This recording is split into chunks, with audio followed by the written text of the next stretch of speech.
todavía no hay nadie conectado. Me impresiona.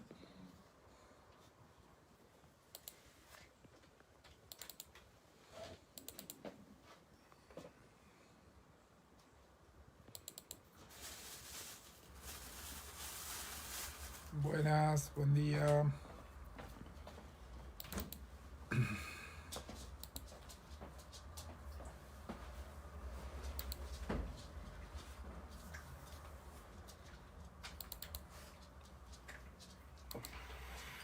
¿Cómo va?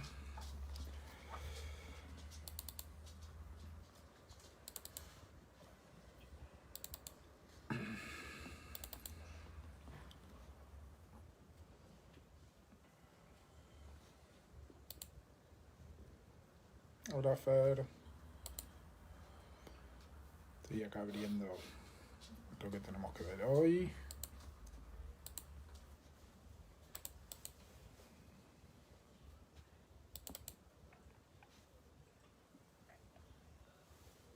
Hola, Celeste. Buenas, Airen. Bueno, un segundito más.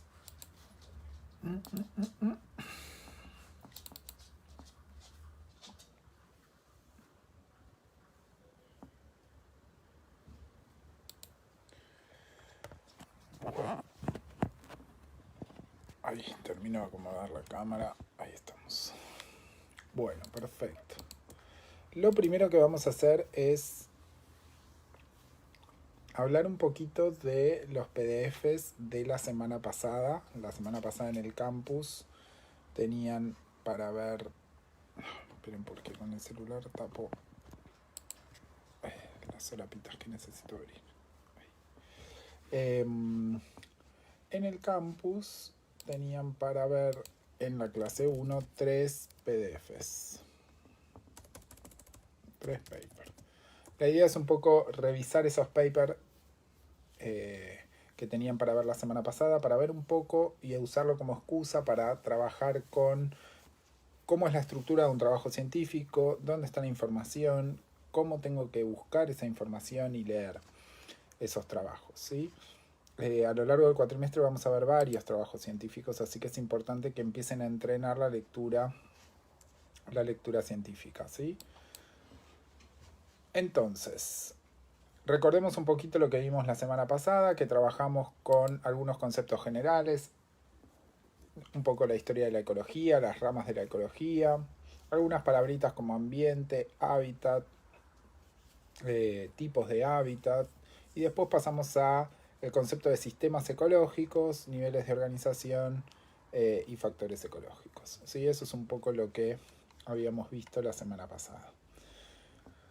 Los trabajos que tenían para leer los podemos agrupar como en dos tipos. Uno, un trabajo más general, más teórico, más filosófico, que era el trabajo que estaba en inglés, ¿sí? Y otro trabajo más, y otros dos trabajos más concretos que hablaban sobre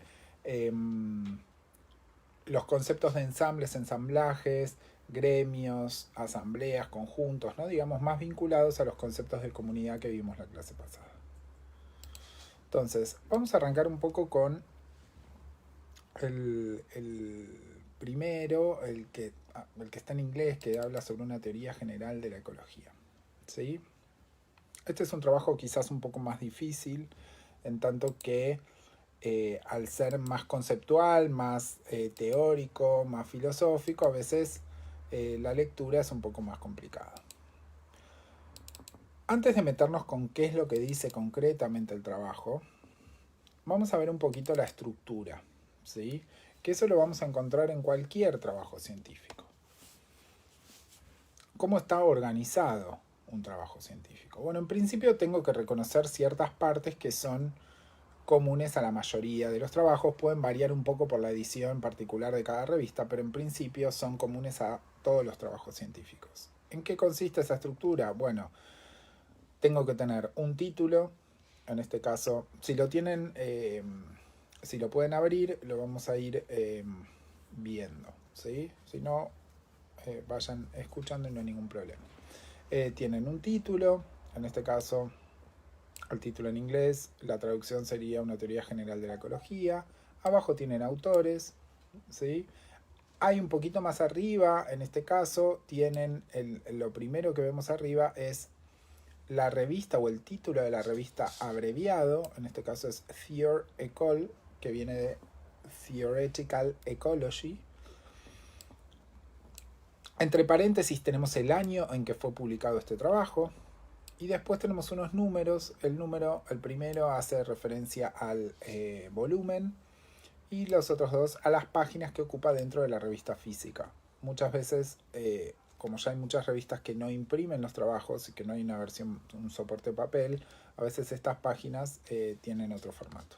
Y abajo de eso tenemos un número que se llama el número DOI, que es un número de identificación único, es como el documento de identidad para este paper. Entonces, si uno pone este número en algún buscador, debería estar asignado a este paper, ¿sí? Toda esa información es sumamente importante porque permiten asignar la propiedad intelectual y además permiten ver o saber de que esta es una fuente confiable. ¿En qué sentido es confiable? ¿En que dice la verdad? No, puede decir cualquier pavada, pero es confiable en tanto pasó un proceso de revisión. La mayoría de los trabajos científicos son evaluados por pares evaluadores, ¿sí? Entonces, esos pares evaluadores revisan, opinan, modifican, hacen sugerencias, comentarios, pasa un proceso de revisión. Entonces, este trabajo podemos considerarlo como una fuente confiable. Muchas veces cuando ustedes hacen búsquedas en Internet hay un montón de información.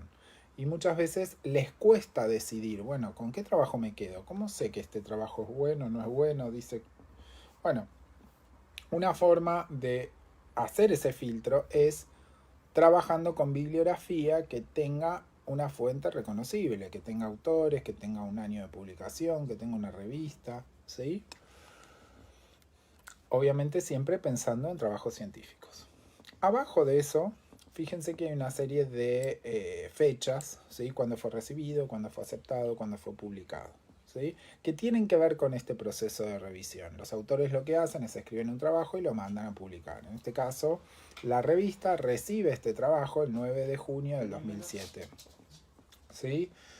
Del 9 de junio del 2007 al 22 de mayo del 2007, cuando el trabajo es aceptado, hay un primer proceso de revisión que tiene que ver con cuestiones más editoriales, viendo que el tema de la publicación sea acorde a lo que publica la revista, que el formato esté correcto, etc. ¿Sí? Una vez que la revista acepta publicar este trabajo, el editor lo envía para su revisión a diferentes pares evaluadores que trabajan en la temática o que saben particularmente de lo que habla el paper. Ese proceso de revisión, fíjense que pasó de mayo a junio, pasó un mes donde recién en junio fue publicado este trabajo, ¿sí? Fíjense que fue publicado primero en una versión electrónica y si volvemos arriba recién en el 2008 se publica en la versión papel, ¿sí? Todas estas fechas son sumamente importantes porque, bueno, más allá de que nos indican cuándo fue publicado el trabajo, también son importantes desde el punto de vista del currículum de los y las investigadoras que participan. En este caso, ¿por qué? Porque, por ejemplo, si uno tiene que hacer un informe y demás y tiene que poner los trabajos publicados, tienen que ser aquellos que, como mínimo, hayan sido aceptados por la revista, ¿sí? Entonces, hasta mayo del 2007, estos investigadores no podían incluir este trabajo en su currículum, ¿sí? Bueno, ahora concretamente, más allá del título, los autores, ¿qué partes tiene un trabajo científico? Bueno, en principio, la mayoría tiene un resumen, en este caso, o abstract, ¿sí?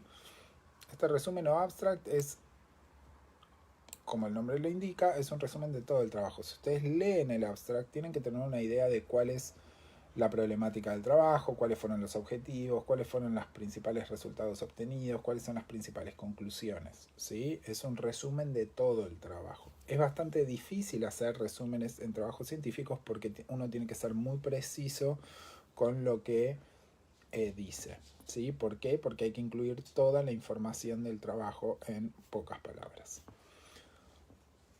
La mayoría también tienen palabras claves, a veces en un solo idioma, a veces en dos idiomas. Esto tiene que ver con la indexación, digamos, con la búsqueda en diferentes buscadores, ¿sí? Pueden ser 1, 2, 3, 5, depende de la revista.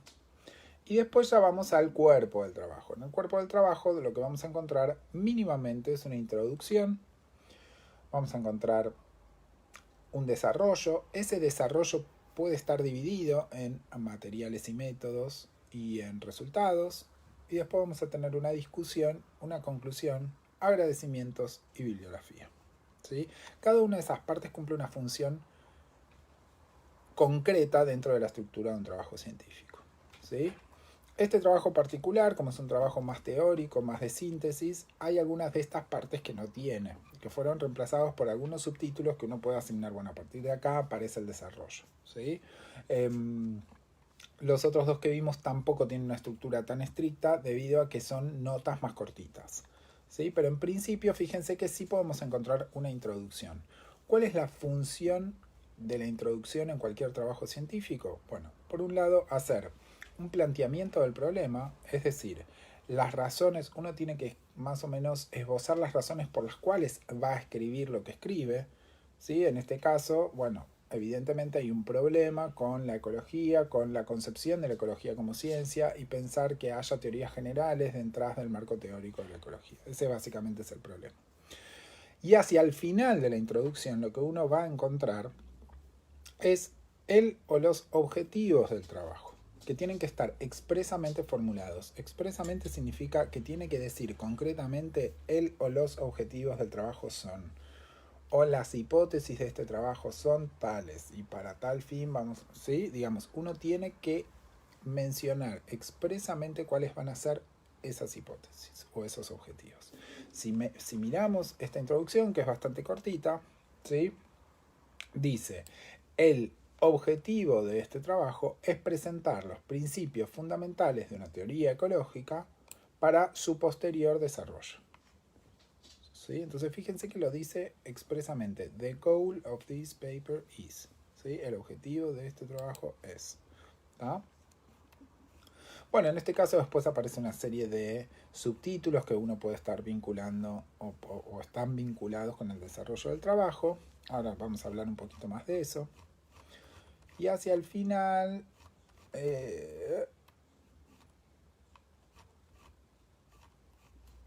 podemos tener un pequeño parrafito más de conclusión, los agradecimientos y las referencias. Si ustedes miran la estructura que tiene las referencias o la bibliografía, es una estructura sumamente estricta, ¿sí? Por ejemplo,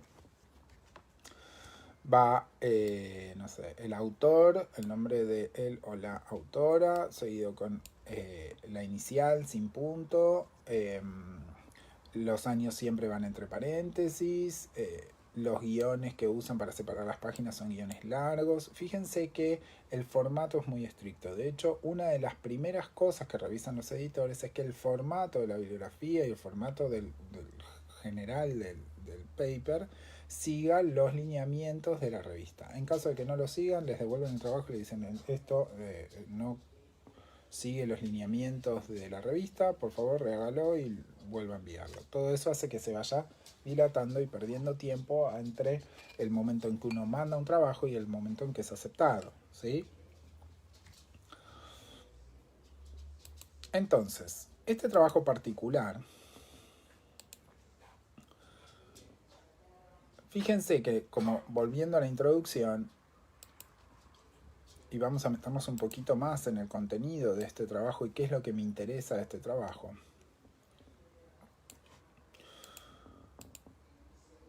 Plantea una problemática concreta, es que hay una discusión que en torno a la ecología como ciencia que dice que, o hay una corriente que dice que la ecología carece de leyes, ¿sí? Por lo tanto, el objetivo de este trabajo va a ser encontrar esos principios fundamentales de la teoría ecológica. Fíjense que, como dije recién, esto se encuentra en la introducción. A lo largo del desarrollo vamos a ver una serie de subtítulos que van tendientes a esclarecer algunas palabras que son de uso común en las ciencias biológicas, pero que para este trabajo van a tener un significado concreto y específico. ¿Sí? Lo mismo que hicimos nosotros en la clase 1, decir, bueno, para nosotros ambiente va a ser tal cosa y hábitat va a ser tal cosa, sabiendo que existe un montón de definiciones o de acepciones de esa palabra, nosotros le vamos a dar un significado concreto, ¿sí? Eso es lo que hace a lo largo de la primera parte lo que podemos llamar el desarrollo, ¿sí? Fíjense que el primer subtítulo es ¿qué es una teoría? ¿No? Entonces, lo define como un marco teórico, un sistema de conceptos y proposiciones que proveen explicaciones causales para los fenómenos dentro de un dominio particular. Esa es la definición que van a usar los autores para este trabajo. Y fíjense que hace una distinción, porque muchas veces la palabra teoría, ¿sí?, se utiliza para referirse a teorías generales, a teorías constitutivas o a modelos, ¿sí?, que los autores claramente identifican o, ¿cómo se dice?, o diferencian, ¿sí? Las teorías generales son los principios fundamentales. Lo describe como una especie de andamios, ¿sí? Fíjense que la palabra que usa en inglés es scaffolding, que es, vieron como esos andamios que usan para las construcciones. Bueno, las unidades más grandes son las teorías generales. El andamio completo son las teorías generales, que es donde se presentan los principios fundamentales, ¿sí?, de esa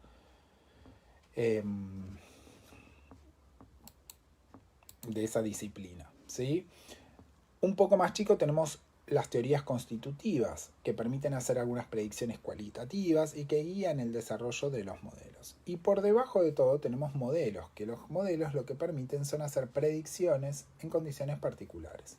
Los modelos son los más utilizados por los ecólogos, y de ahí que viene toda esta, o venía, podemos decirlo, este trabajo desde el 2008, es bastante viejo, pero como la vez pasada y dimos la discusión de la ecología como ciencia, por eso lo traigo a colación, ¿no? Pero los modelos son la herramienta con la que trabajan los ecólogos diariamente, los y las ecólogas, perdón, que trabajan diariamente. Entonces, que funcionan para condiciones particulares. Entonces, de ahí la discusión de decir, ok, bueno, hay un montón de modelos, pero no hay teorías generales. No hay principios fundamentales detrás de esos modelos, porque cada modelo funciona dentro de condiciones particulares. Lo que va a hacer este trabajo es dar esas teorías generales o esos principios fundamentales, ¿sí? Entonces, fíjense que esta distinción es necesaria porque en este trabajo se va a hablar de cuál es el dominio de la ecología y cuáles son sus principios fundamentales. Es decir, va a hablar de la teoría general o de una teoría general de la ecología. El dominio es el área de conocimiento particular, ¿sí?, en este caso la ecología. Y los principios fundamentales son aquellas afirmaciones sobre patrones, procesos empíricos concretos que operan dentro de ese dominio. Vamos a ver cuando enumeremos los principios fundamentales, que son bastante generales y básicos, ¿no? Digamos, es lo que da ese andamio, ese andamiaje general a la ecología, ¿sí? Entonces, vamos a ver en la siguiente sección cuál es el dominio de la ecología. ¿Sí? Fíjense que cuando uno empieza a hablar del dominio de la ecología, básicamente lo que está haciendo es una definición de qué es la ecología, ¿sí? Y estos autores presentan una tabla muy interesante con varias definiciones. No dan una tan antigua como la que vimos nosotros, la de Haeckel, que es la primera, pero sí arrancan de Odum, 1971. Odum es un ecólogo muy conocido que trabajaba con ecosistemas, no sé si murió o trabaja con ecosistemas. De hecho hay un libro, si se fijan en la planificación van a ver que hay un libro que recomendamos nosotros, que es el Odum, Lo vamos a ver un poco más adelante cuando trabajemos con ecosistemas. Entonces fíjense que van dando diferentes definiciones, todas similares pero con ciertas diferencias. ¿Sí? Entonces es interesante ver, bueno, cuál es la propuesta de los autores. ¿Sí? Si traducimos la definición que hacen estos autores, dice que es el estudio de los patrones espaciales y temporales que explican la distribución y la abundancia de los organismos, incluyendo el estudio de las causas y las consecuencias. Lo que tenemos que pensar a la hora de, bueno, estos autores están brindando una definición que claramente debe ser superadora de las definiciones anteriores. Entonces, ¿qué es lo que hace que esta definición sea superadora para estos autores que tienen la necesidad de generar una nueva definición? Bueno, en particular, esa información también la brindan los autores. Y dicen, bueno, nosotros damos esta definición porque nos parece que incluye los fenómenos que vamos a explicar. Es decir, los procesos, perdón, los patrones espaciales y temporales que están vinculados con la abundancia de los organismos. Porque acá, digamos, hay 10 arbolitos y acá hay 100. ¿Sí? ¿Cuáles son los patrones espaciales y temporales de la abundancia de los organismos? ¿Y qué causan esos patrones? ¿Sí? Y no solamente las causas de esos patrones, sino también las consecuencias de esos fenómenos. Y esto es lo que está más vinculado para estos autores con la ecología de ecosistemas. ¿Sí?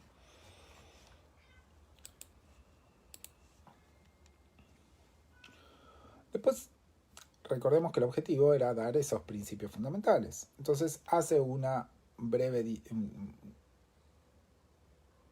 como discusión sobre qué son los principios fundamentales. Tener en cuenta que hay dos tipos de principios fundamentales, algunos que son únicos para un dominio particular, ¿sí? Y otros que son compartidos con otros dominios. Si en el caso de que sean únicos para un dominio, cumplen o bien la regla incluyente o bien la regla excluyente. ¿Sí? Por ejemplo, la regla incluyente dice que el principio es compartido por varias teorías constitutivas dentro de un dominio, tienden a ser más generales, y el principio y los excluyentes es que el principio es necesario para distinguirlo de otras teorías generales. Todo esto no es tan importante para entender cuáles son los principios, pero sí tengamos en cuenta el concepto de principios fundamentales, es decir, afirmaciones sobre patrones y procesos empíricos que operan en un dominio particular. Buenos días a aquellos que se van sumando. Bueno, ¿cuáles son los principios fundamentales de la ecología? Fíjense que estos autores distinguen 7. ¿Sí? 7. ¿Tá? ¿Cuáles son? Bueno, tienen ahí en la tablita 2 la lista, yo se los voy traduciendo. Los organismos se distribuyen en tiempo y espacio de manera heterogénea. Fíjense que es una afirmación, volvemos a la definición, es una afirmación sobre los patrones y procesos que operan en un dominio particular. Bueno, en la ecología tenemos que pensar que para esta ciencia los organismos se distribuyen, o uno asume que los organismos se distribuyen en el tiempo y en el espacio de manera heterogénea. Es decir, acá puedo tener 10 organismos y allá puedo tener 12.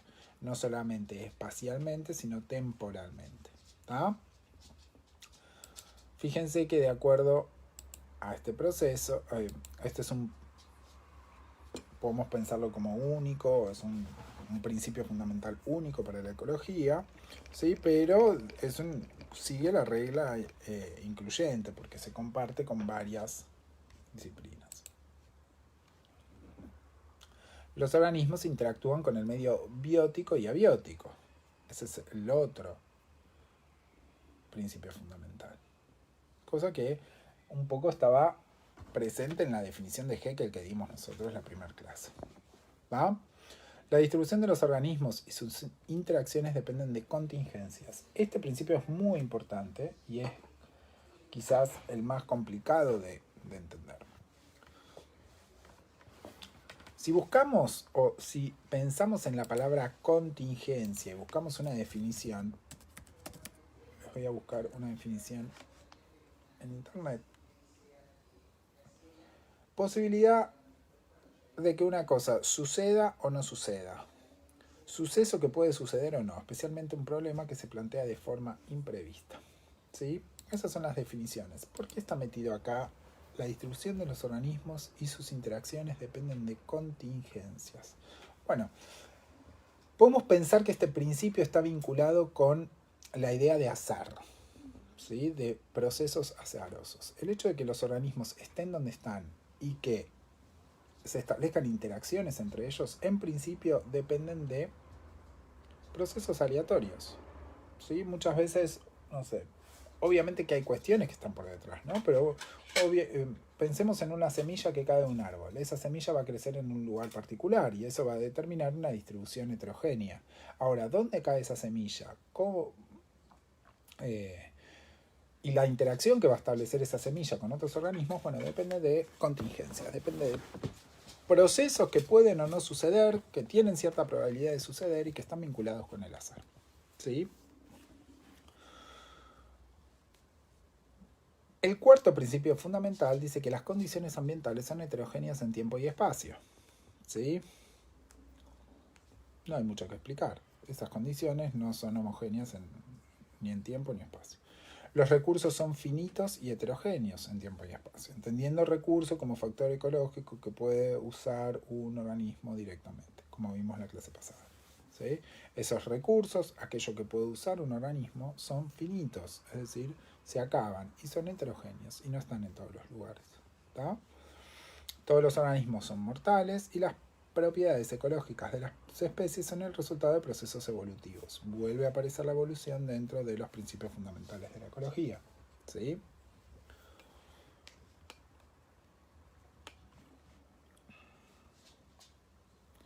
Entonces, ¿por qué es importante tener presente estos principios fundamentales? Porque permiten construir las estructuras que van a sostener esos modelos, esas teorías constitutivas. ¿Sí? Es lo que nos va a dar el marco para poder trabajar con esos modelos y con esas estructuras. Entonces, si nosotros vamos al trabajo, vamos a encontrar que a partir de este momento, estamos más o menos en la página, ya les digo, 25 del trabajo, ¿sí? Donde habla de, dice, hay un subtítulo que dice The Scope of the Fundamental Principles, que son los, digamos, el alcance de estos principios fundamentales. Y si uno empieza a leer eso, seguramente les empieza a pasar que hay un montón de información que empiezan a no entender. No por el inglés, sino por el contenido teórico que hay detrás de eso. ¿Sí? Porque empieza a hablar de cuestiones concretamente ecológicas y temas concretamente ecológicos que todavía no han visto. ¿Sí?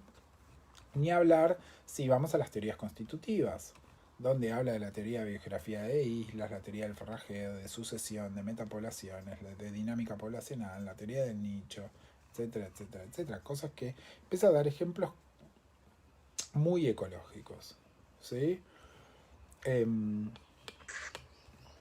Y acá es posible que empiecen a hacer agua o a no entender de lo que está hablando. Eso no puede impedir la lectura de un trabajo, porque, a ver, esto les va a pasar con todos los trabajos científicos que lean.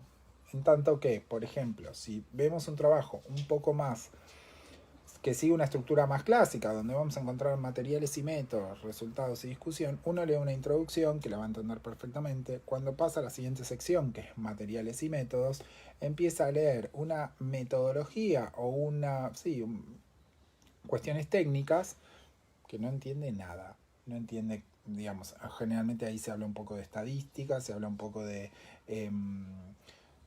no sé, si el trabajo tiene algo más químico de todo el protocolo de laboratorio que se usó, no sé, cosas que son siglas, que no se entienden, que no sabemos qué está haciendo. ¿Y qué suele pasar? ¿Qué suele hacer uno? Ok, no entiendo nada, esto no lo voy a entender nunca, chao, lo dejo a un costado y lo dejo de lado.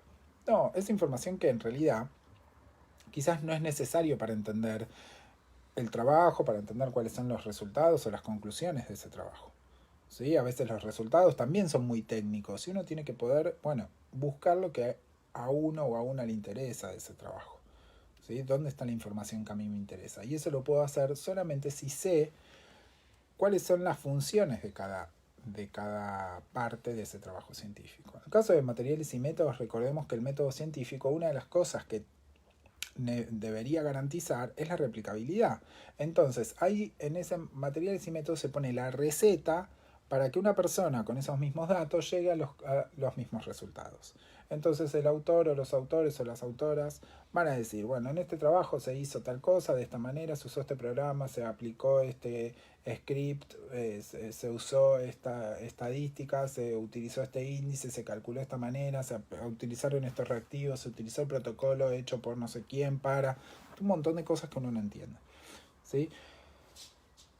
Las entendería o estaría más cerca de entenderlo si realmente trabaja en algo muy similar, donde la metodología que uno utiliza es similar a la que están utilizando los autores. Pero si yo empiezo a alejar un poquito de la disciplina, bueno, no voy a entender nada. Bueno, acá va a pasar lo mismo, en otro contexto. Acá va a empezar a hablar, estos autores van a empezar a hablar de un montón de contenido ecológico concreto, de teorías y demás, para dar evidencias y para sostener lo que están diciendo, que a esta altura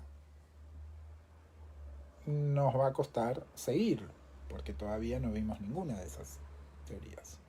Al final de la materia de este trabajo lo vamos a retomar y van a ver que hay un montón de cosas de esta segunda parte del trabajo que ya van a tener más incorporadas. ¿Sí?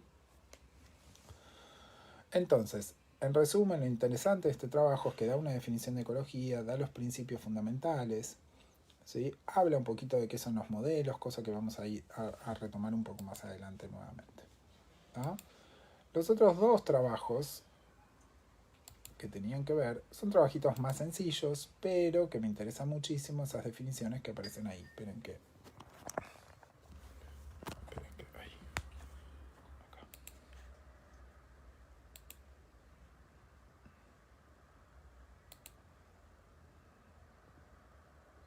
Esperen que no lo encuentro.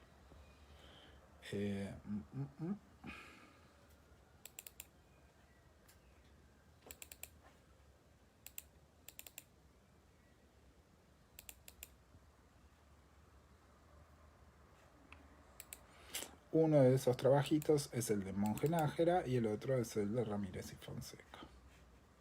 Que son como consecutivos, ¿no? Sí, entonces, el de Monje Nájera es del 2015 y el de Ramírez y Fonseca es del 2016, si no me equivoco, sí. Entonces, fíjense la estructura, volvemos a la estructura. Primero, que es lo que me interesa que vayamos incorporando. Vamos a abrir el de Monje Nájera.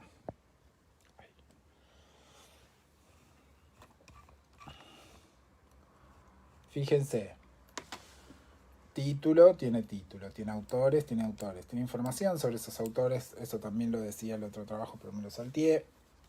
Dónde trabaja el autor de este trabajo, cuál es su mail de contacto. Fíjense que también nos da las fechas de cuándo fue recibido, cuándo fue corregido, cuándo fue aceptado. Hay una revista, la revista de Biología Tropical. Hay un resumen, hay palabras claves y después tenemos el trabajo. Fíjense, en este caso, por el formato que tiene la revista, abajo, en chiquitito, tienen el título de la revista abreviado, Bioltrop. Acá hay un número que es el ISSN. Este número, a diferencia del DOI, es un identificador de la revista, no es del trabajo, ¿sí?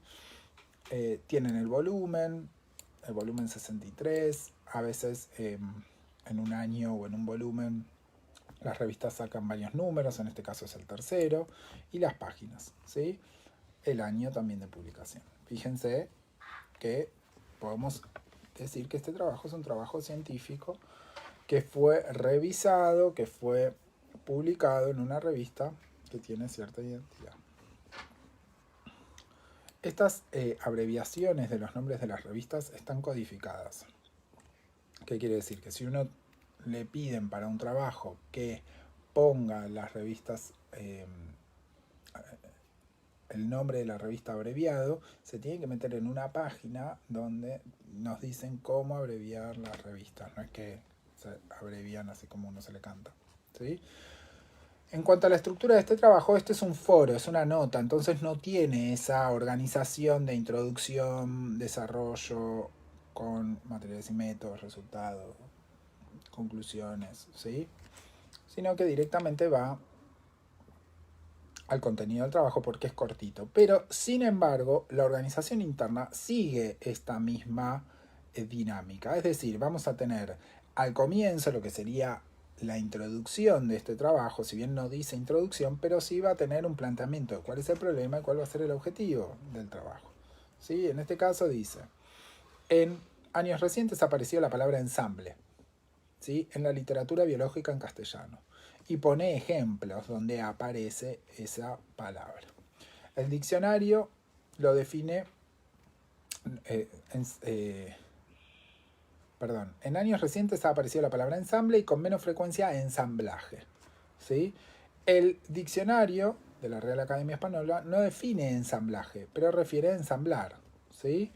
Unir, juntar, no presenta otras definiciones.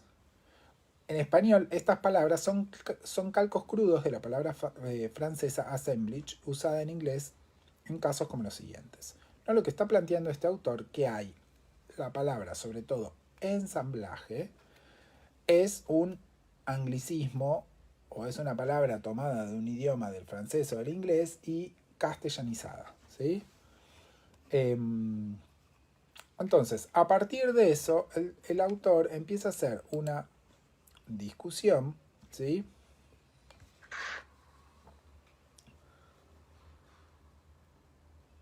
De cuáles son las diferentes acepciones de la palabra, ¿sí? De ensamble y ensamblaje, ¿sí? Por ejemplo, menciona a Cook, que da una definición en 1984, que lo define como un conjunto de especies que habitan un área particular cuando las interacciones entre las especies y la hay no se especifican. Mientras que Moreira, en el 2012, ensamble refiere a ensambles como grupos de especies relacionados taxonómicamente en un hábitat o área determinada. Mientras que en el 2002, McCune habla de ensamblaje como una comunidad concreta. ¿Sí? Esta pluralidad de definiciones, lo que dice este autor, es que hace que sea innecesaria su utilización, ¿sí? Porque en realidad se están refiriendo a algo muy simple, ¿sí? Entonces, existen para este autor traducciones correctas al castellano de las palabras ensamblaje y ensamble, que serían asamblea y conjunto respectivamente, ¿sí? Y propone las siguientes definiciones. Una asamblea sería un conjunto de especies relativamente cercanas que dentro de una comunidad usan recursos diferentes. Eso sería una asamblea. Si pensamos un ejemplo, conjunto de especies relativamente cercanas que dentro de una comunidad usan recursos diferentes. Podríamos pensar en aves dentro de una comunidad, algunas que son, por ejemplo, insectívoras y otras que son granívoras. ¿Sí? El alimento es diferente. Entonces son relativamente cercanas, pero utilizan recursos diferentes. Eso sería una asamblea de aves. Mientras que un conjunto es un grupo dentro de la asamblea que usa los mismos recursos. Todas las aves insectívoras dentro de la comunidad sería un conjunto. Lo que dice este autor es que, bueno, generalmente no es necesaria la utilización de estos términos. Y se recomienda usarlos solamente en contadas ocasiones y cuando sea estrictamente necesario. Volviendo al comienzo, el problema es que su uso está bastante extendido, ¿sí? Entonces, por eso la disertación o por eso la aclaración de cuáles son estos términos, ¿no? A este trabajo le contestan Ramírez y Gutiérrez Fonseca, ¿sí? Fíjense que la estructura de ese trabajo, esperen que voy a abrir el trabajo, es similar porque estamos en la misma revista y en la misma sección de la revista, es un foro, recordemos eso. ¿Sí? Entonces tenemos lo mismo, título, los autores, cada uno con su información, cuándo fue recibido, corregido y aceptado, el resumen, las palabras claves y después el desarrollo del trabajo. ¿Sí? En este caso, Ramírez perdón, se me fue el nombre, y Gutiérrez Fonseca le van a responder a Monje Nájera. ¿Sí? Entonces, fíjense que al comienzo va a hablar de decir, bueno, Monje Nájera propone sustituir ensamble y ensamblaje por conjunto y asamblea. El objetivo de esta respuesta es clarificar los conceptos de ensamble y ensamblaje y argumentar a favor de su uso en un contexto apropiado. Es decir, ya podemos ver desde el comienzo que Ramírez y Gutiérrez Fonseca no están de acuerdo con Monje Nájera. Lo que van a decir, ok, estas palabras ensamble y ensamblaje tienen una definición concreta y hay que usarlas correctamente, nada más. No es que no hay que usarlas. No, usémoslas, pero sepamos cuándo y qué quiere decir cada uno. ¿Sí? Entonces, ¿cómo organizan este trabajo o esta respuesta? Bueno, en principio empiezan hablando de cuáles son las similitudes y las diferencias entre ambos grupos de palabras. ¿Sí? Ensamble y ensamblaje, por un lado, versus conjunto y asamblea. Bueno, lo primero que tienen en común estas cuatro palabras es que todas remiten a la idea de grupo. Entonces, todas podrían ser utilizadas para definir subconjuntos dentro de la comunidad. Pongo un parate acá.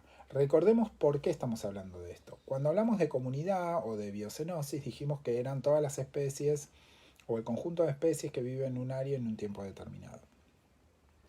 Y estoy volviendo a la clase 1. Y entonces dijimos, bueno, estudiar una comunidad es algo sumamente complejo porque uno estrictamente para trabajar con una comunidad debería pensar en todas las especies que viven en un lugar y en un tiempo determinado, lo cual hace que su manejo sea imposible.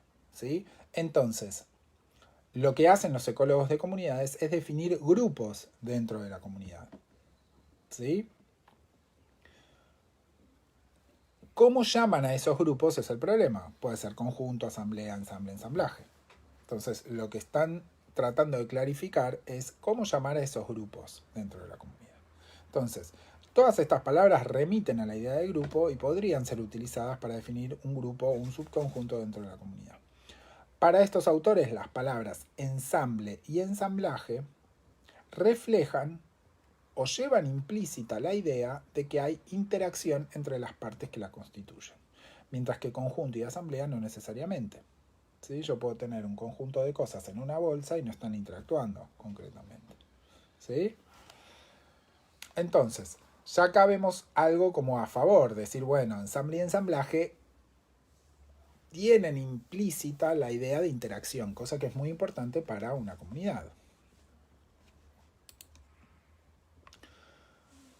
Ensamblaje, estos autores lo definen, no puntualmente estos autores, pero sino que clarifican la definición y dicen que un ensamblaje es una parte de la comunidad seleccionada desde un punto de vista taxonómico. Busca transmitir información sobre cómo están estructurados los miembros del conjunto. ¿Sí? Entonces, es un grupo seleccionado desde el punto de vista taxonómico. Mientras que ensamble hace referencia a un grupo filogenéticamente relacionado que explota un recurso similar dentro de una comunidad. Para caracterizar un ensamble es necesario entonces tres cosas: el grupo taxonómico, el recurso que se explota y el área geográfica. Fíjense la diferencia. Un ensamblaje es solamente desde el punto de vista taxonómico. Un sinónimo de ensamblaje podría ser taxocenosis. ¿Sí? Es un conjunto definido por la taxonomía. Mientras que un ensamble, además de ser una taxocenosis, explotan un recurso similar en un área geográfica particular. Entonces yo necesito, a la hora de hablar de un ensamble, caracterizarlo desde ese punto de vista, desde esos tres puntos de vista en realidad. Entonces, por ejemplo, un ejemplo que dan ellos es el ensamble de peces insectívoros de Puerto Rico. Entonces, para hablar de ensambles, están hablando de un grupo taxonómico particular, peces que explotan un recurso determinado, son todos insectívoros y en un área geográfica particular, en Puerto Rico. Entonces, fíjense que dice que este conjunto de especies interactúa dentro de un ensamble, interactúa dentro de un ensamblaje o una taxocenosis, ¿sí? Los cuales pertenecen a un gremio. Un gremio lo definimos como que utilizan los mismos recursos, son todos insectívoros, en un determinado lugar, ¿sí? Entonces, este trabajo o estas definiciones son las más difundidas dentro de la literatura, por lo tanto, tener idea de qué significa ensamble y qué significa ensamblaje es muy importante, ¿sí? En la diapositiva de la clase pasada estaban las dos palabritas, además de estas, que eran gremio y taxocenosis. Fíjense que taxocenosis sería un sinónimo de ensamblaje, mientras que gremio hace referencia a la utilización del recurso nada más. No es sinónimo de ensamble porque no necesariamente un gremio es una taxocenosis, sino que simplemente usan los recursos de una forma similar. ¿Está? Bueno, con esto cerramos los temas de la clase pasada, los papers de la clase pasada. Vamos a arrancar con los contenidos de la clase de hoy. Lo que me importa que se lleven de esto, más allá del contenido que es importante, es que empiecen a entrenarse en la lectura científica, empiecen a pensar cómo abordar el estudio o cómo abordar una lectura científica. Lo primero que yo tengo que ver es título y autores, para saber, bueno, de qué va a hablar el trabajo, quién lo escribió y cuándo lo escribió. Eso me sitúa en un contexto. No es lo mismo que el trabajo haya sido escrito en el 70, que haya sido escrito en el 80 o que haya sido escrito en el 2020. ¿Sí? No significa que el del 70 no sea un buen trabajo. A veces uno tiene la idea de que, bueno, la bibliografía tiene que estar actualizada. Bueno, depende también de el objetivo del trabajo, ¿no? Si mi objetivo es hacer un relevamiento histórico de una definición, bueno, cuanto más trabajos antiguos tenga que refieran a esa definición, mejor, ¿sí? Después, lo que tengo que leer es el resumen. En el resumen yo voy a encontrar toda la información. Si yo leo el resumen, supónganse que ustedes están haciendo una búsqueda bibliográfica. Lean el resumen del trabajo, leanlo completo. Entonces ahí van a tener todo compendiado. ¿Cuál es el objetivo de la introducción? Y marquen esas cosas. Digan, bueno, este es el objetivo, ok, estas son las principales conclusiones. Y después pueden escanear esa información, saltearse lo que no les interesa y escanear esa información dentro del trabajo. ¿Sí? Generalmente en la introducción uno la lee porque es el planteamiento general del problema. Uno ahí también tiene bibliografía o citas bibliográficas que refieren al problema particular, entonces uno puede ir haciendo la búsqueda o el recorrido de esa bibliografía, va a encontrar el objetivo. Generalmente los materiales y métodos, a menos que me interese algo muy metodológico, no me van a interesar demasiado. Sí voy a ir a los resultados o las conclusiones para saber qué fue lo que obtuvieron después de esa investigación. ¿Sí? Bueno, ¿alguna duda? ¿No?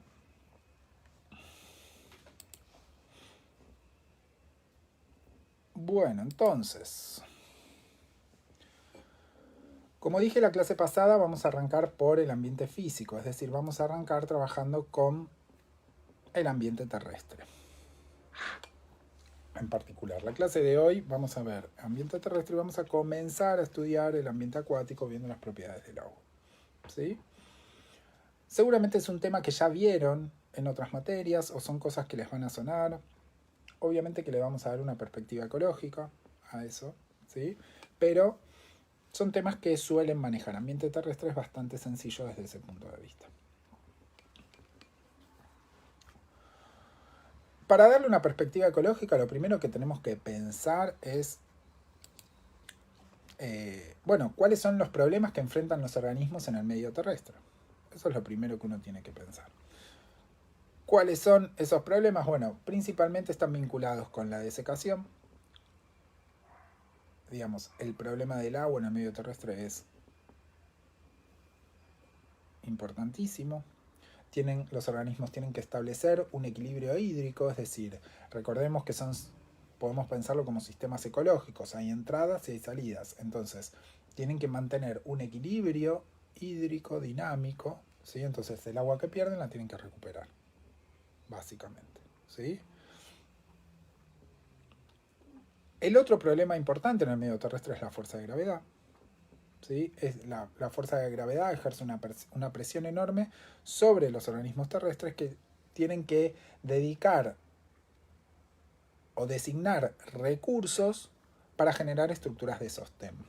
¿Sí? Después vamos a ver que en el medio acuático eso es menos la presión que ejerce la gravedad. ¿Sí? Entonces, si nosotros pensamos, no sé, en un árbol o en una planta, la planta tiene que tener una estructura de sostén para no quedar pegada al piso.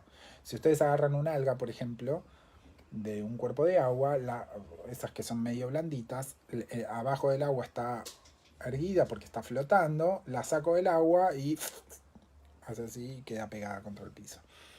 Eso está vinculado con las estructuras de sostén, ¿sí?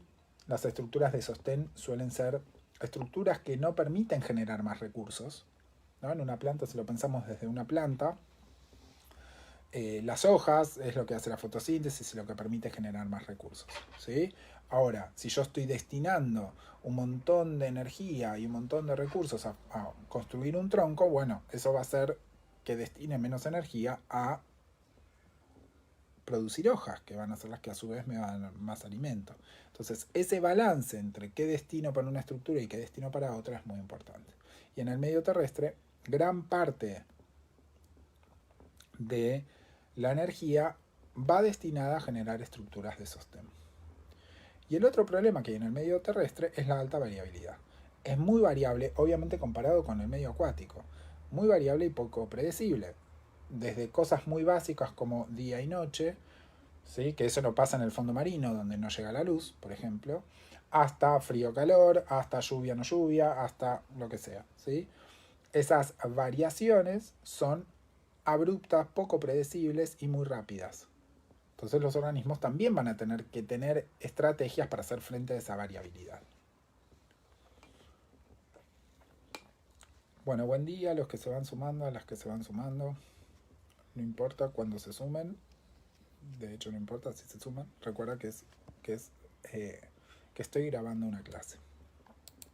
Igualmente eso no quita que si ustedes tienen alguna duda, que la hagan, que la escriban por el chat. Yo reproduzco la pregunta en voz alta y cualquier cosa lo vamos resolviendo.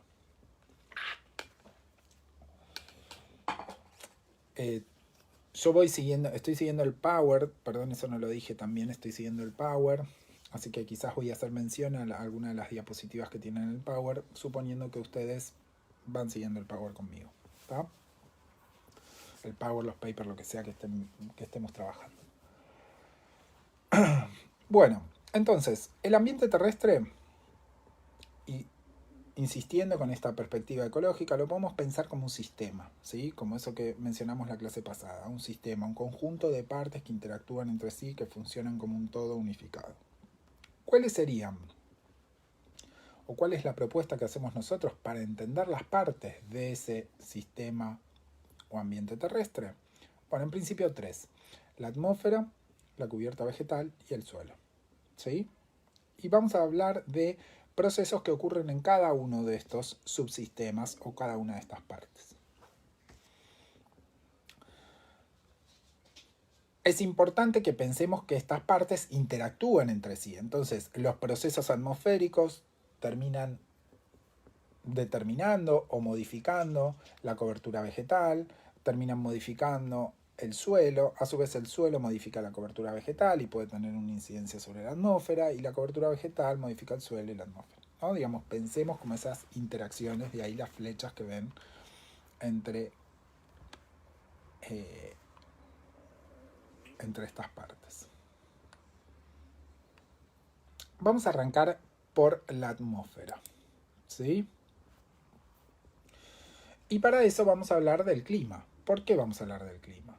Porque el clima es una forma de ver el estado medio de la atmósfera, ¿sí? Es decir, es el conjunto, si tenemos que buscar una definición, es el conjunto de todos los fenómenos meteorológicos que lo que van a hacer es caracterizar el estado promedio o el estado medio de la atmósfera en un punto determinado de la superficie terrestre.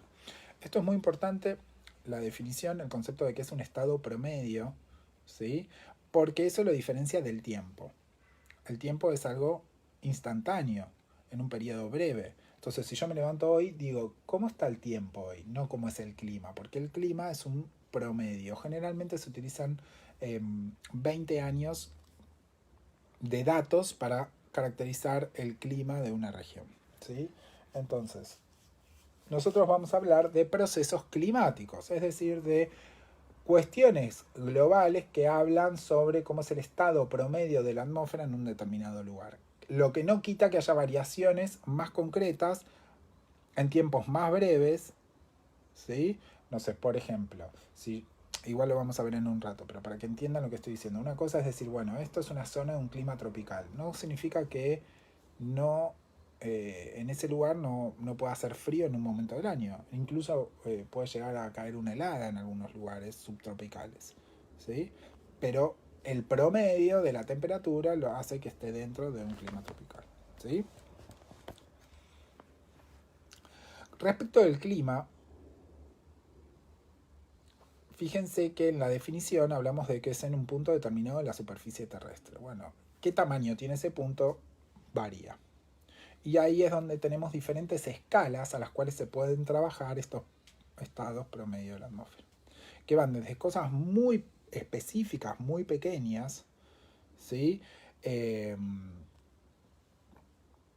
vamos a hablar de cuestiones microclimáticas, que son realmente pequeñas. Por ejemplo, en esa escala tan chiquita de tiempo, el tipo de suelo, la orientación, inclinación de la superficie, la cobertura vegetal, abajo de un árbol, fuera de un árbol, bueno, todas esas cuestiones hacen a el microclima.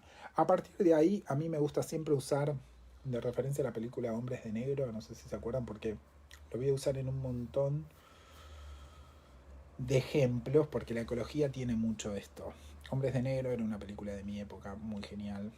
Ya me pasó en una clase presencial que nadie la había visto porque eran todos muy pequeños. Entonces, Hombres de Negro era una pareja de agentes del gobierno que se dedicaban a liquidar extraterrestres, básicamente.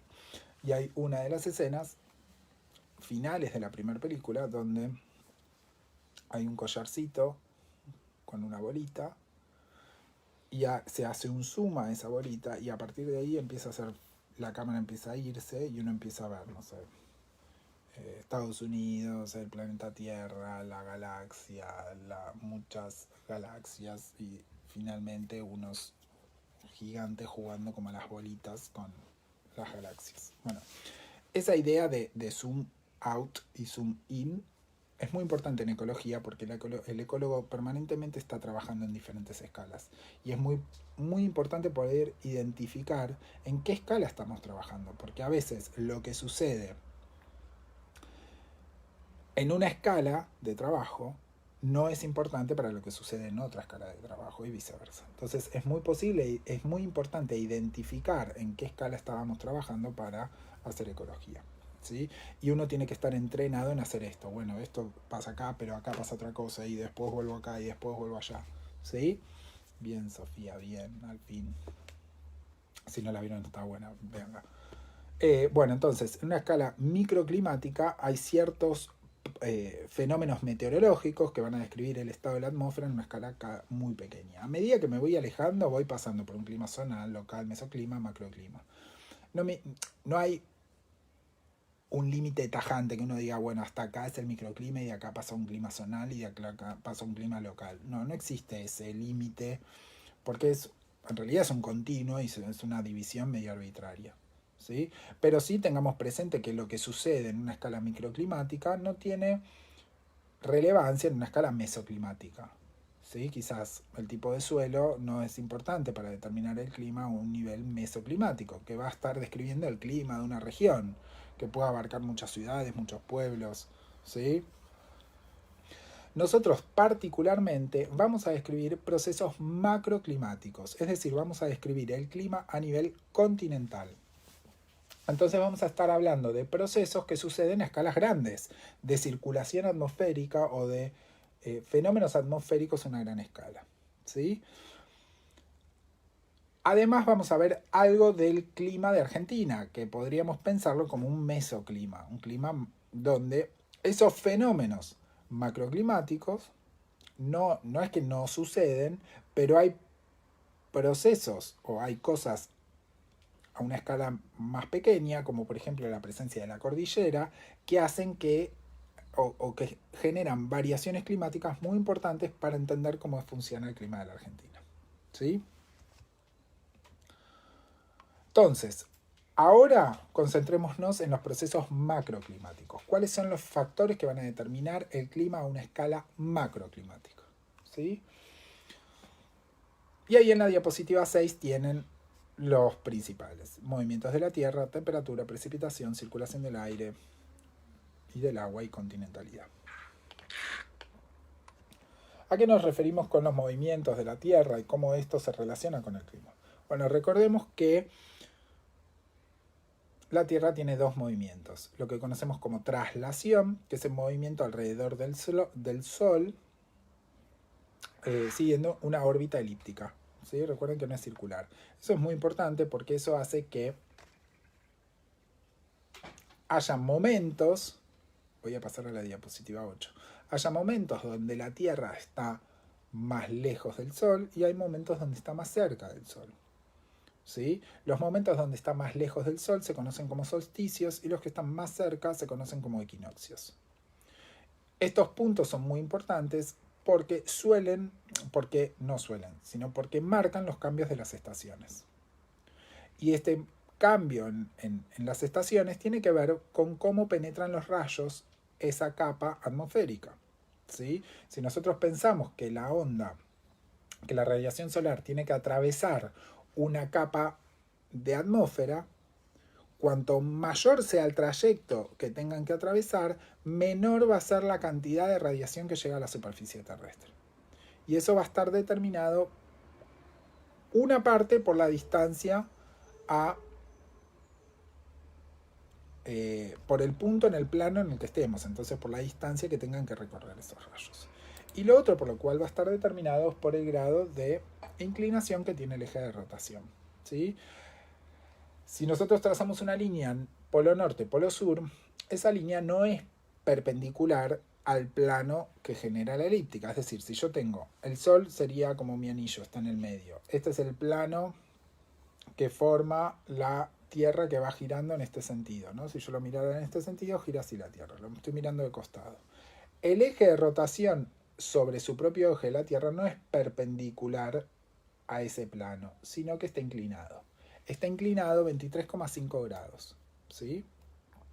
Entonces, si nosotros vemos cómo van incidiendo los rayos en un momento determinado y en otro, vamos a ver que la capa de atmósfera que tienen que atravesar es diferente. ¿Sí? El grosor que tienen que atravesar es diferente. Entonces, estos equinoccios y solsticios marcan los cambios de las estaciones. Ojo, ¿por qué? Porque cuando en el hemisferio norte es verano, en el hemisferio sur es invierno. Entonces, cuando ustedes lean sobre equinoccios y solsticios, depende de dónde lean y cómo estén refiriéndose a ese periodo o a ese momento, lo pueden encontrar como asignándole un nombre de estación o un nombre de o la fecha. Entonces, por ejemplo, el equinoccio de primavera para nosotros es el 22 de septiembre. ¿Sí? El equinoccio de primavera para nosotros es el 22 de septiembre en el hemisferio sur. Pero en el hemisferio norte el equinoccio de primavera es el 20 de marzo. Entonces tengan cuidado con cómo nombran a esos lugares, a esos puntos. ¿Sí? Entonces, esto en resumen, estos movimientos de la Tierra inciden en las estaciones. ¿Sí? Tanto la traslación como la rotación hacen que exista estacionalidad en algunos lugares del planeta. Obviamente que a nivel del Ecuador no hay estacionalidad y a medida que nos alejamos del Ecuador, ese eje de inclinación del eje de rotación hace que la estacionalidad sea cada vez más marcada, llegando al extremo de los polos, donde tengo 6 meses de verano, 6 meses de invierno, 6 meses de luz, 6 meses de sombra. ¿Sí?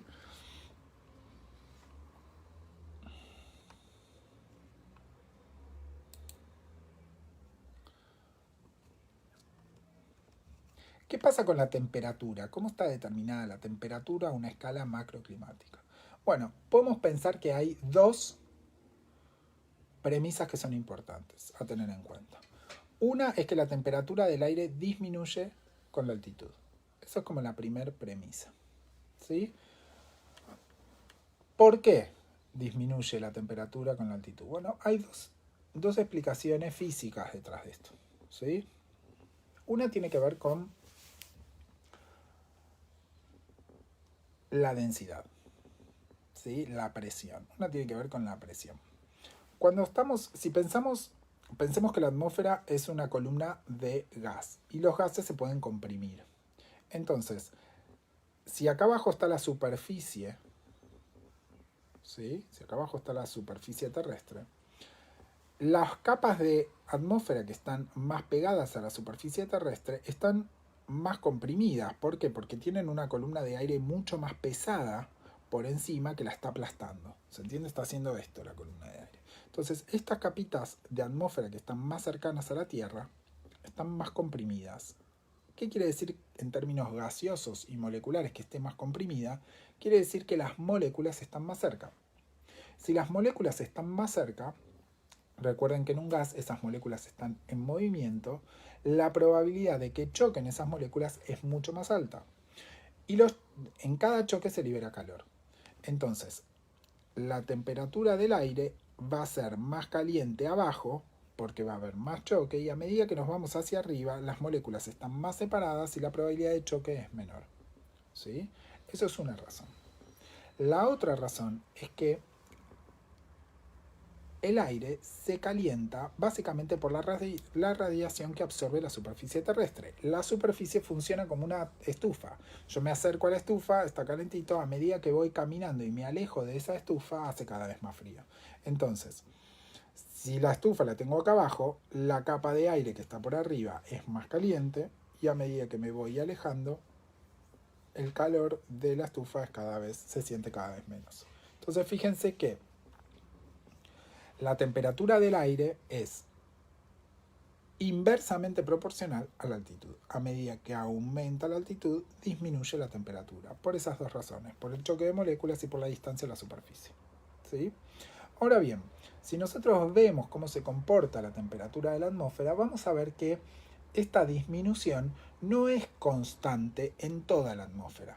De hecho, a esta altura ya ven saber que la atmósfera se divide en capas, ¿no? Esas capas son la tropósfera, estratosfera, mesósfera y termósfera. Entonces, si uno mide cómo se comporta la temperatura en toda esta atmósfera, va a ver que esto no sucede en esta disminución, no se dan todas las capas lo mismo. Y ahí tenemos que empezar a pensar por qué. Bueno, porque lo que yo acabo de describir son fenómenos físicos concretos, que no es que dejan de suceder en una capa determinada. Si yo estoy en la estratosfera, bueno, en la estratosfera no es que estoy más cerca de la superficie terrestre o que hay menos presión. Entonces, tiene que haber procesos que contrarresten esta disminución, porque de hecho en la estratosfera la temperatura aumenta con la altitud, igual que en la termósfera. Entonces fíjense que estas divisiones de las capas de la atmósfera se dan por cambios en el comportamiento de la temperatura. En la troposfera la temperatura disminuye, en la estratosfera la temperatura aumenta, en la mesósfera la temperatura disminuye y en la termósfera la temperatura vuelve a aumentar con la altitud. Entonces, ¿qué está pasando en la estratosfera y en la termósfera que invierte esta relación? Bueno, en la estratosfera tenemos el ozono. El ozono es una molécula muy reactiva que lo que hace es romperse, producto de la radiación que llega. Esa ruptura libera gran cantidad de energía que está contenida en los enlaces que forman la molécula de ozono. ¿Sí? Esta es una reacción exotérmica, ¿sí? Porque es una reacción de ruptura, es una reacción exotérmica, libera gran cantidad de calor. Entonces fíjense que hay un proceso químico de ruptura de una molécula que genera un calor extra. Volviendo al ejemplo de la estufa, que me parece que es gráfico y para que lo vean. No es que yo me alejo de la estufa me voy alejando y cada vez el calor de esa estufa hace que la temperatura, a medida que me voy alejando, vaya siendo más baja. A mitad de camino tengo un chorro de aire caliente. Entonces, claramente en ese lugar la temperatura va a ser más alta. ¿Sí? Pero no porque este fenómeno deje de pasar, no porque yo me alejo de la estufa y la temperatura es cada vez más baja, eso no sucede. No, eso sigue sucediendo. Lo que pasa es que hay una fuente de calor extra que hace que eso se revierta.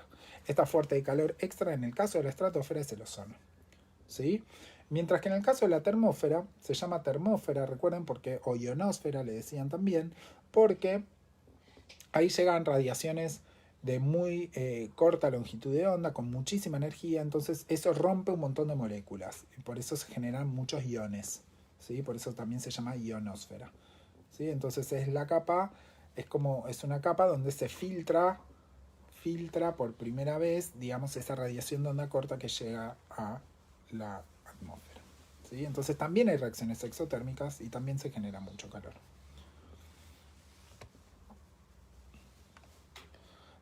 ¿Sí? ¿Vamos bien?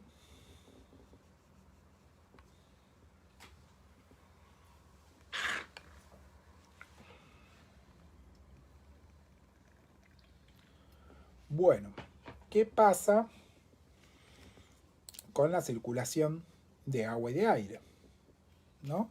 O sea, arrancar primero por la circulación de aire.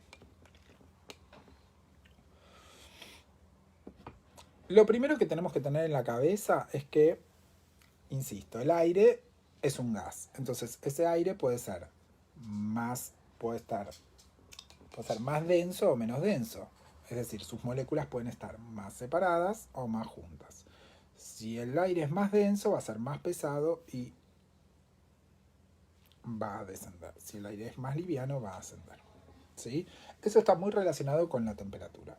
¿Por qué? Porque la temperatura aumenta el movimiento de las moléculas. Entonces hace que ese aire sea más liviano, que las moléculas estén más separadas. Entonces el aire caliente tiende a subir. ¿Sí? De hecho, si en invierno, si tienen prendida alguna estufa, se paran arriba de la silla, van a ver que en el techo hace mucho más calor que abajo. ¿Sí? Van a ver también, por ejemplo, no sé, si viven en una casa o han vivido en alguna casa que sea un dúplex o algo así, en verano arriba se quieren matar porque hace un calor que no pueden aguantar. ¿Sí? Parte de ese calor es porque el calor asciende, el aire caliente asciende. ¿Ah? Entonces, si nosotros miramos la diapositiva 11, vamos a ver que el ecuador es el que recibe los rayos solares de forma más directa, más perpendicular. Entonces, la energía que llega al ecuador, a la superficie terrestre del ecuador, es la más alta de todo el planeta. Por eso en el ecuador está toda la zona tropical, hace calor. ¿Sí? Entonces, el aire se va a calentar y como el aire se va a calentar, va a ascender. A nivel del ecuador, el aire caliente va a ir hacia arriba. Si nosotros pensamos como que la atmósfera tiene un techo, pensémoslo de esa manera, tiene un techo, ese aire caliente que pega con el techo, lo que va a hacer es circular hacia los polos. A medida que circula hacia los polos, el aire se empieza a enfriar. Al enfriarse se empieza a ser más pesado y empieza a descender. Y vuelve por la superficie hacia el ecuador. Y se forma una celda de circulación. En el ecuador asciende, va hacia los polos, desciende y vuelve por la superficie hasta el ecuador. Y se empieza a generar una celda de circulación. Fíjense que en esta celda de circulación tengo una zona donde el aire está ascendiendo y una zona donde el aire está descendiendo. Las zonas donde el aire asciende se conocen como centros ciclónicos o de baja presión. ¿Por qué de baja presión? Porque el aire asciende, recordemos que la presión es la presión que hace la atmósfera, para abajo, que me aprieta y me tira para abajo, ¿sí? Si hay baja presión es porque el aire está livianito y yo puedo ir para arriba, ¿sí? Entonces, los centros ciclónicos, que es donde el aire asciende, son centros de baja presión. En los polos el aire desciende, ¿sí? Es un centro de alta presión, el aire desciende y me tira para abajo, ¿sí? Esos se conocen como centros anticiclónicos o de alta presión, ¿sí? Ahora bien, Esto sería fantástico y sería así de simple si la Tierra estuviese quieta. Pero la Tierra a su vez está girando sobre su propio eje. ¿Tá? Entonces yo tengo un fluido, una masa de aire, que se mueve por encima de algo que está girando por abajo. ¿Sí?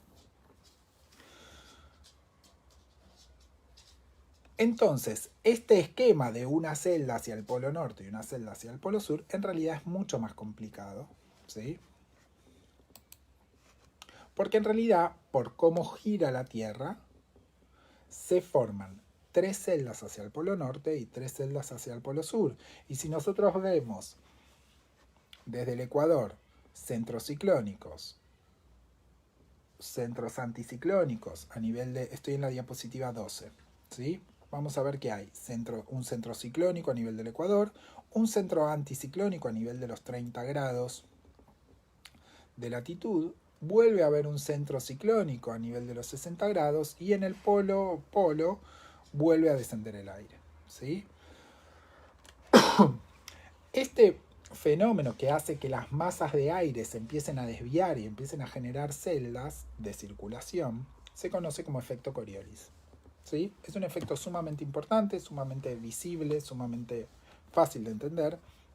Es muy difícil de explicar, pero es fácil de visualizar. Por eso creo que les puse, a ver, déjenme chusmear, que no recuerdo ahora. Acá. Les puse en el campus unos videitos que hablan de esto. Porque uno al ver un videito lo entiende perfectamente. Sí, 2 videitos que sirven para ilustrar el efecto Coriolis. Déjenme ver cuáles son. Había uno que estaba muy bueno, que era de un programa así medio retro. Ok, sí, un videito y... Del todo bien. Sí.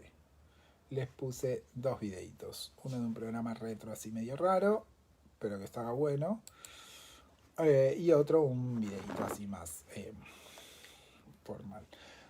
¿Cómo podemos entender el efecto Coriolis de una manera sencilla? Lo voy a explicar ahora. Después miren esos videitos que les va a servir bastante. Imagínense que estamos en una calecita, que de hecho es parte de lo que ven en el video este de ciencia, pero estamos en una calecita. Yo estoy de un lado, ustedes están del otro, ¿sí? Yo desde este lado tiro, no sé, les tiro algo a la persona que tengo exactamente enfrente. Entonces, eso que yo tiro, si tengo puntería y soy bueno tirando y demás, va a tener una trayectoria lineal y va a ir desde el punto A hasta el punto B, digamos, desde el punto A hasta el punto B, de una trayectoria lineal, y va a alcanzar a la persona que yo tengo enfrente, ¿sí? Ahora bien, imagínense que lo que está pasando con la calecita es que la calecita gira. Entonces, esto va a seguir una trayectoria lineal, pero lo que está abajo se va a mover. Entonces ya no va a llegar al punto B, ¿sí? Salió de acá, yo lo tiro acá, esto gira, y cuando llega, no llega al punto B, llega a otro punto. El efecto no es que esto se desvió, no es que lo que yo tiré se desvió, los que nos movimos somos los que estábamos en esa calecita, ¿sí? La percepción, como yo no sé que me estoy moviendo, porque de hecho yo no siento que la Tierra se mueva, la percepción es que lo que yo estoy mirando que viene hacia mí, hace esto y se desvía, pero en realidad el que se está moviendo soy yo, ¿sí? Y eso es lo que se conoce como efecto Coriolis. Entonces vamos a ver que las masas de aire y de agua, porque les pasa lo mismo, al agua le pasa lo mismo, es un fluido que se mueve sobre la capa de tierra que va girando, ¿sí? Entonces, las masas de aire y de agua tienen un desvío, o nosotros percibimos un desvío.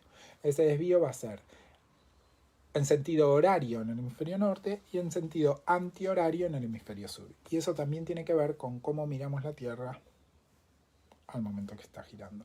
Esa segunda parte, mírenla en un video porque es muy difícil de explicar así oralmente, pero si ven un videito es sumamente fácil, ¿no? Si uno ve la Tierra desde el polo sur, gira para un lado, entonces las masas de aire se van a desviar para el otro, y si lo miro del polo norte, pasa lo opuesto, ¿sí?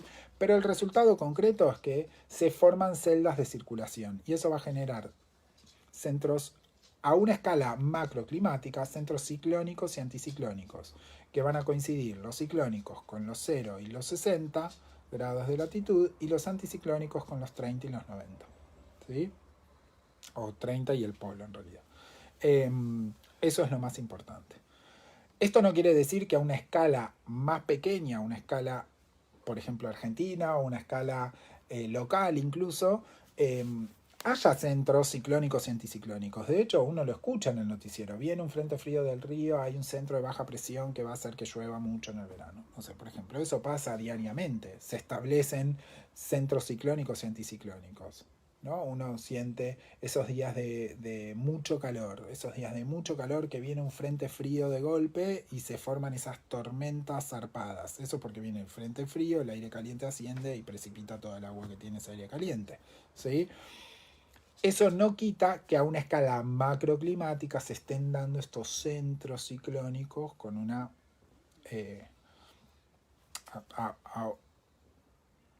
a otra magnitud, ¿sí? O estamos hablando de en otra escala de trabajo, ¿sí? Cuando trabajen con el clima de Argentina van a ver que hay es una escala más chica de trabajo. Entonces, si bien el clima está gobernado por estos fenómenos macroclimáticos, también hay cuestiones locales que van a hacer que van a modificar el clima de la Argentina, ¿tá? Es muy importante, o hay una relación directa entre estos centros ciclónicos y anticiclónicos con las precipitaciones. ¿Qué es la precipitación? Bueno, es cuando ese vapor, cuando el agua, que está contenida en las masas de aire como vapor, condensa, ¿sí? En forma de lluvia, en forma de nieve. Para que eso suceda tienen que pasar como dos cosas. Tiene que haber un núcleo de condensación, lo que se llama un núcleo de condensación, es decir, una partícula que funcione como disparador de esta reacción en cadena que va a hacer que el agua se empiece a pegotear y forme una gota, ¿sí? Y por otro lado tiene que haber agua en el aire. Si el aire es seco y no tiene agua, no va a haber nada que precipite, ¿tá? Entonces, el aire caliente tiene más capacidad de retener agua que el aire frío. Eso es lo que tenemos que recordar. Entonces, a medida que el aire caliente con mucha capacidad de retener agua empieza a ascender y se empieza a enfriar, el exceso de agua va a precipitar, ¿sí? Esa es como la relación. Entonces, si volvemos para atrás en la diapositiva 12, vemos que los centros ciclónicos, por ejemplo el que está en Ecuador, donde el aire asciende, tienen una nubecita, porque son zonas donde hay muchísimas precipitaciones, porque el agua contenida en ese aire caliente, a medida que el aire caliente asciende, precipita, ¿sí? Los centros anticiclónicos, el aire ya liberó su humedad, entonces lo que baja es aire seco, ¿sí? Entonces son zonas de más sequía, ¿tá? Hay una particularidad que es muy interesante, que es la precipitación orográfica, que es el producto de las precipitaciones vinculadas con el ascenso del aire, pero por una montaña. Por eso de ahí viene el nombre de orográfico. Y esto claramente, por la cordillera, es sumamente importante en el clima argentino, ¿no? Digamos, entonces, el aire que pega contra la cordillera asciende, ¿sí? A medida que asciende se va enfriando y empieza a descargar la humedad, ¿sí? Entonces, el lado del barlovento, que es la zona de la montaña que recibe los vientos húmedos, es donde suele haber más precipitaciones, más vegetación, que el lado del sotavento, que es del otro lado de la montaña, donde el aire ya baja seco, ¿sí? Obviamente que la cantidad de agua que descargue de un lado y del otro va a estar relacionada con la altura de la montaña, ¿no? Si la montaña es muy alta, llega a descargar toda el agua del lado del barlovento. Pero si la montaña es más bajita, empieza a descargar del lado del barlovento y pasa aire húmedo del otro lado, que va a seguir descargando del otro lado, ¿sí? Y eso va a pasar en Argentina. Después, en un ratito, lo vamos a ver, ¿está?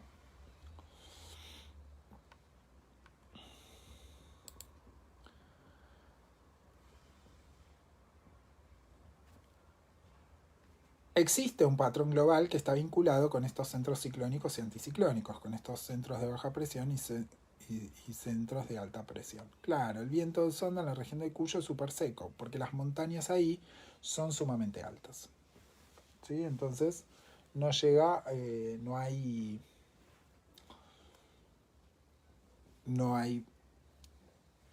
humedad. Entonces lo que pasa de Mendoza es aire sumamente seco.